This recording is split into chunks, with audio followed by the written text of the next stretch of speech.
4 games in the NBA yesterday, and let's start off by talking about the Mavs' 120-114 win over the Timberwolves.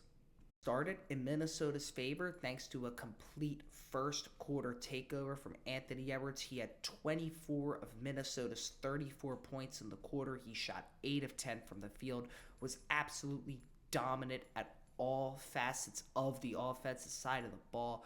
But Dallas did counter with a strong second and third quarter. Both of those frames, it was completely Dallas, and it turned this game from the Wolves being up 8 at the end of one to Dallas being up by double figures heading into the fourth quarter.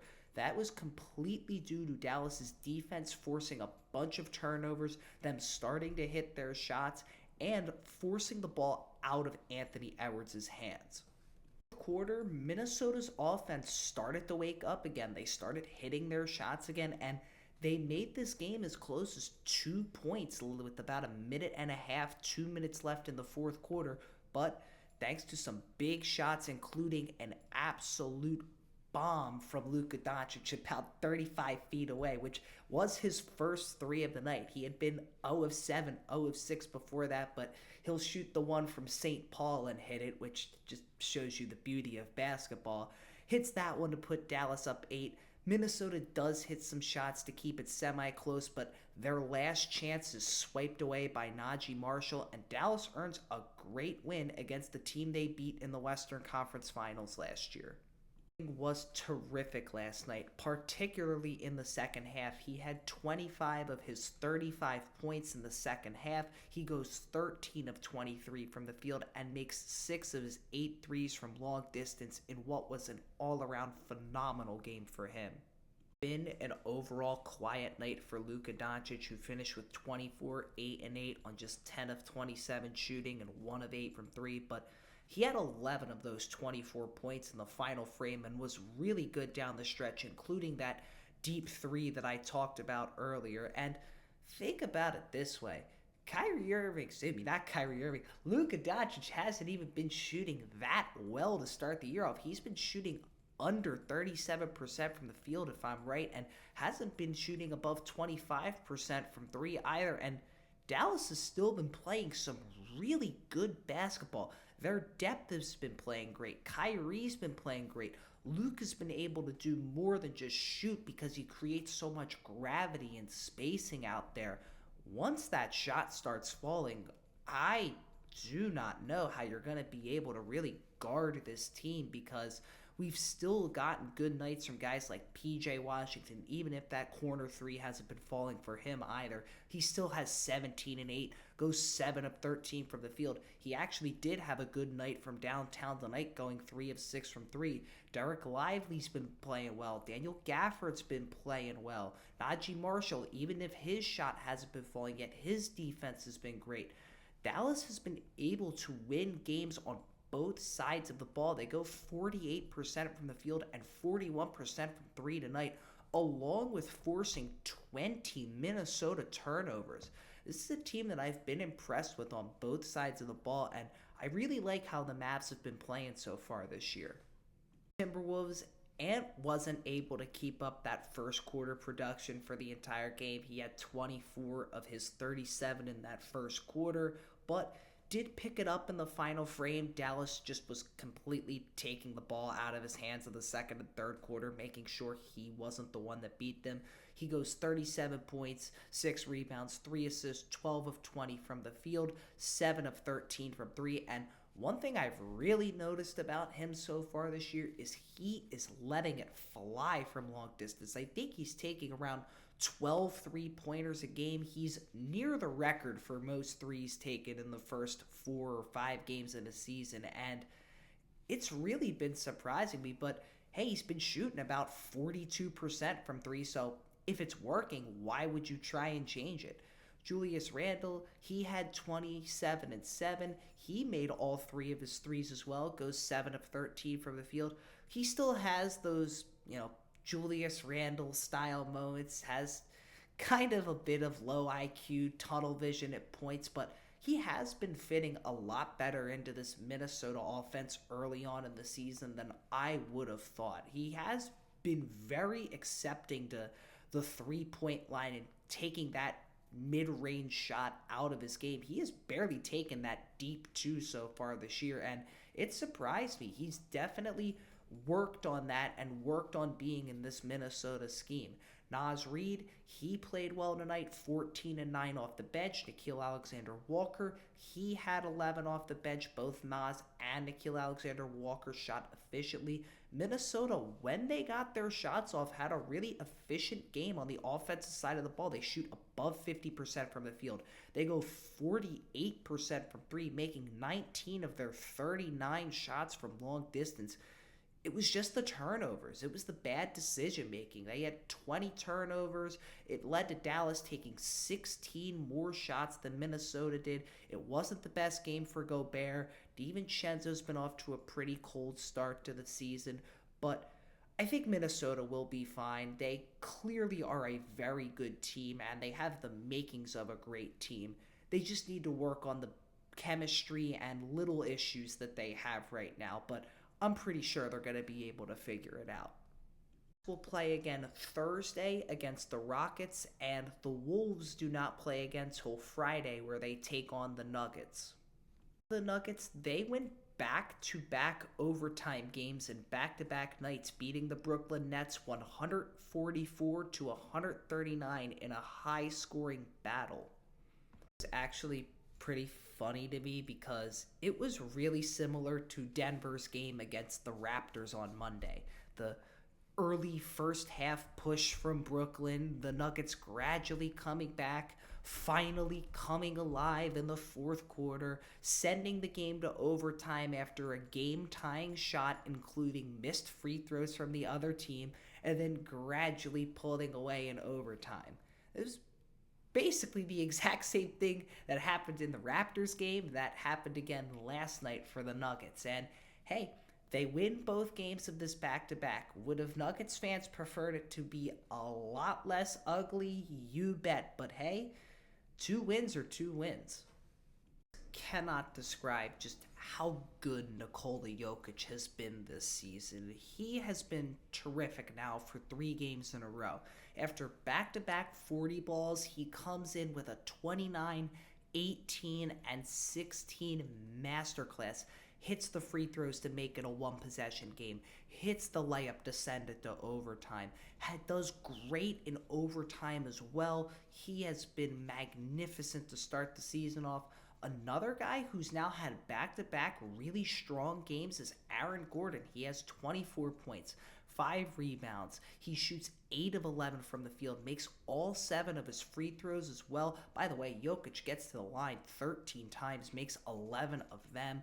Jamal Murray, outside of his 1-6 second quarter, he has a strong game as well. Finishes with 24 points, 3 assists. Does go just 8 and 19 from the field, but he goes 50%, actually above 50% actually, if you take out that second quarter. Jr. at an efficient 16 points of his own, going 6 of 11 from the field, 4 of 7 from 3. And this was also by far the best game of the season for the Nuggets bench. Wasn't perfect, wasn't great, but it was okay/solid, which for Denver's bench, you're going to take that any day of the week. Russell Westbrook, he was really, really strong in the second half. Finishes the night with 22 points, 5 assists. He may have gone just 5 of 12 from the field, but he was sensational, especially in that fourth quarter. He was terrific down the stretch. He had 7 points in the final frame, hit a 3. He had 7 points in the third quarter as well. He has 14 points in the second half. Julian Strawther, he has 7 on 50% shooting. Peyton Watson, he has 7 points on 3 of 5 shooting. By far the Nuggets' best game bench-wise, but their defense was really, really bad last night. We're not able to stop the Nets at all, but with how good their offense was, they were able to pull away and get the win anyway. I've been pretty impressed with the Brooklyn Nets so far this year. I thought they were going to be a total doormat team that was going to get blown out almost every single game, but that has not been the case. And in these last 2 games, they have beaten the Milwaukee Bucks and almost beat Denver last night and while those two teams have been underperforming so far this year, that still doesn't change the fact that the Nets have played really well against them, and it was led by Dennis Schroeder tonight. He had a great 28 point, 14 assist performance. He shoots 10 of 18 from the field. He goes 5 of 11 from long distance. All around strong game for him. Back to back really good games for him as well.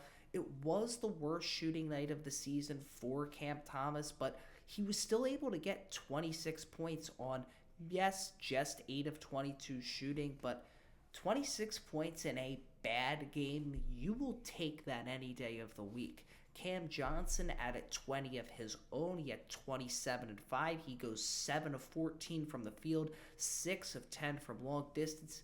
Nick Claxton, on his minutes restriction, he played a really good game. 16 points, 12 rebounds, 3 blocks, a super efficient 8 of 9 from the field. Zaire Williams was terrific off the bench as well. 18 points, 3 rebounds, 4 assists, 7 of 8 from the field, 4 of 5 from 3. Dorian Finney-Smith added 17 of his own, shot a little above 45% from the field. Jalen Wilson was in double figures. It was all around a really good game for the Nets offense. They just were not able to stop Denver's defense, and especially when they have Claxton on that minutes restriction and they aren't able to play him as much, Jokic was really able to feast on the Nets' small ball style lineups, but I still am impressed with them. I like how they've been playing so far this year. We'll play again tonight in Memphis, while Denver doesn't play again till Friday, where they take on the Timberwolves. We have the Kings winning 113 to 96 over the Utah Jazz, and this was a game that Sacramento had control of almost the entirety of the game. It was back and forth for about 6 minutes, and then the Kings went on a huge 19-2 run to go up double digits early. They never lost the lead after that. Even after a back and forth second quarter, Sacramento then dominates the third, turns this game into a total blowout. I think they were up by as much as 27 at one point. Utah makes it a little fake close at the end, making this a 17-point game on the box score, but it was much more uglier than that. This was a game that the Kings had control of the entire way. They were led by a great game from Domantas Sabonis, who has been off to a really strong start to the season. He finishes with 28 points, 11 rebounds, shoots 13 of 18 from the field, a really efficient game for him.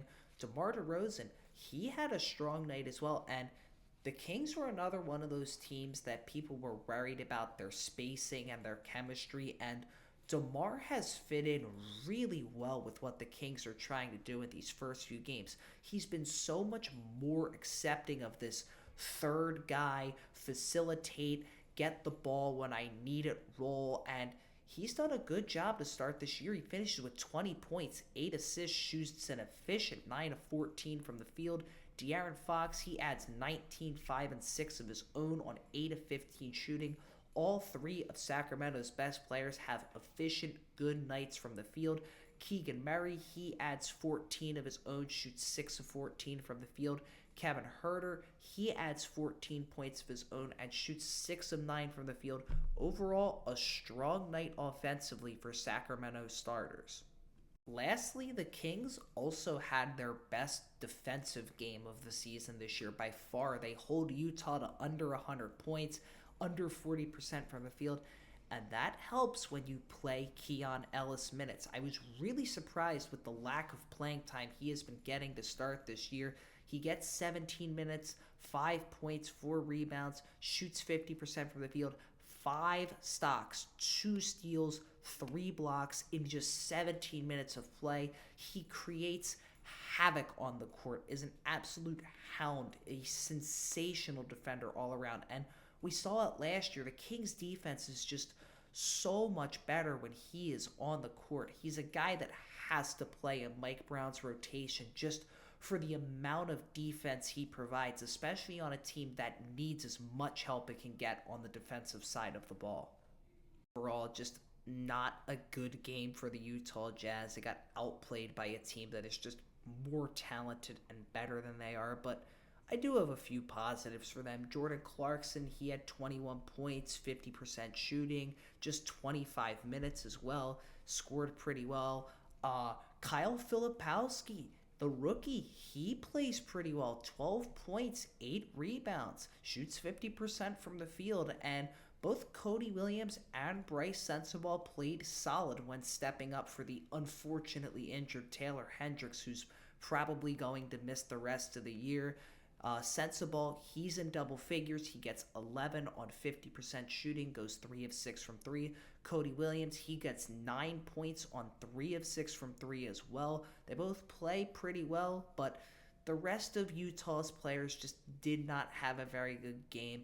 Keontae George, I like this passing. He had 11 assists, was distributing the ball pretty well. He did have 4 turnovers. He did have just 10 points on 13 shots. His jumper has not been falling at all to start the year off. Just been ice cold to start the season. I hope he can turn it around. John Collins had his moments, had his bad moments as well. Had 18 points, 7 rebounds, shoots 7 of 16 from the field. Not his best game, not his worst game either.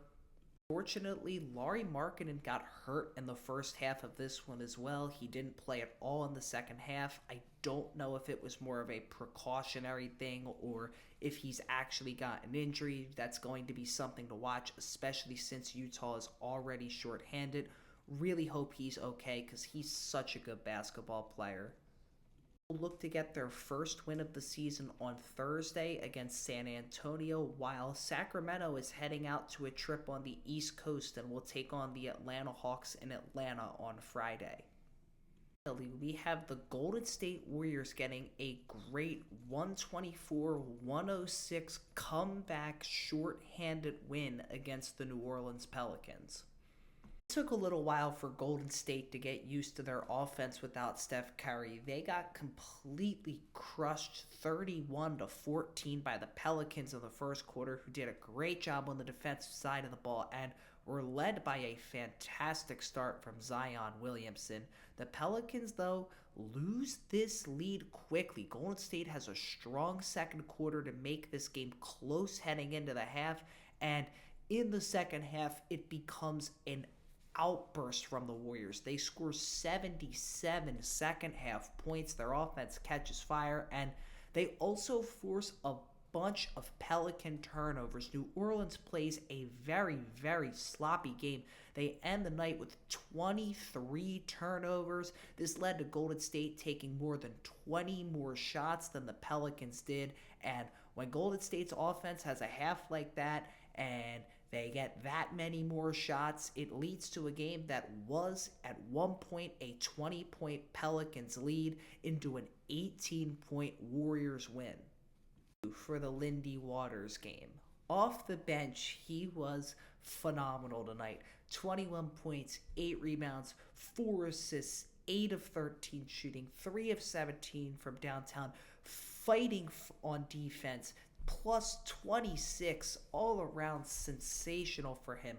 Buddy Hield, after his extremely cold start, caught absolute fire in the second half. I think he was 1 of 9 at one point, something really bad, but then he has a 19-point, 6 of 8 shooting fourth quarter that puts him at a 28-point game on 50% shooting. He goes 7 of 11 from long distance. He has been great to start the year for Golden State. Podziemski, he has 19 points of his own. He gets a few assists, a few blocks as well. Shoots 8 of 18 from the field, 3 of 8 from long distance. Moses Moody, he has 17 points in 17 minutes. Kuminga, he comes off the bench. A lot of people were worried about that, especially with, all the contract talks. He comes off the bench, has a strong 17-point outing all around. Golden State got a lot of performances from a lot of different guys. Might have not been expected. Really impressed by how they played. A great win without both Steph Curry and Andrew Wiggins on the court. One that Warriors fans should really be happy about and be impressed with their young depth and their depth just in general. The difference in strategy between these two teams last night. Here's just one stat to show you. The Pelicans took 22 threes last night. They made 9 of them, going 41% from the field. Golden State made 21 threes last night. Yes, they made one less three than the Pelicans took threes in total. That was just a complete different plan from these two teams. And I understand that the Pelicans had way less shot attempts than Golden State did due to the amount of turnovers that they had. But even if they had the same amount of shots that Golden State did, they would not be taking anywhere near the level of threes that the Warriors did. And for the Pelicans, their two-star players of Brandon Ingram and Zion Williamson were their two best scorers by far. They combined for 61 points. BI gets 30 on a very efficient 12 of 17 from the field, 3 of 6 from 3. He's been off to a very good start to the season so far, and Zion had 31 and 8, shot 12 of 19 from the field. He may have had 7 turnovers, but this was by far his best game of the season so far. Fortunately for New Orleans, there was no other player in double figures for them. Yves Missi was the closest one. He had 9 points, 7 rebounds, a few blocks, a few assists as well. He's been one of the best rookies to start the year off. He really has been. He's been pretty solid on both ends of the ball, but outside of that, CJ wasn't his best game, had just 5 points on 8 shots. Jordan Hawkins, who has been off to a good start this year, had a really rough night, missing all 6 of his shots, and nobody really was able to step up for New Orleans and fill that role. And these last 2 games have been really frustrating for them. They were up by as much as 20 tonight, lose to a shorthanded Golden State team right after losing to the Portland Trail Blazers. Just a rough few game stretch for New Orleans that they're going to try and rebound from quickly. Has a chance at revenge tonight. They get to play Golden State in Golden State again in a game that they're really going to want to win. It's the 4-game slate from the NBA yesterday. If you watched to the end of this video, thank you. I really appreciate it. I hope you guys have a great rest of your day. God bless, and I will be back tomorrow recapping the 11 games going on tonight in the NBA.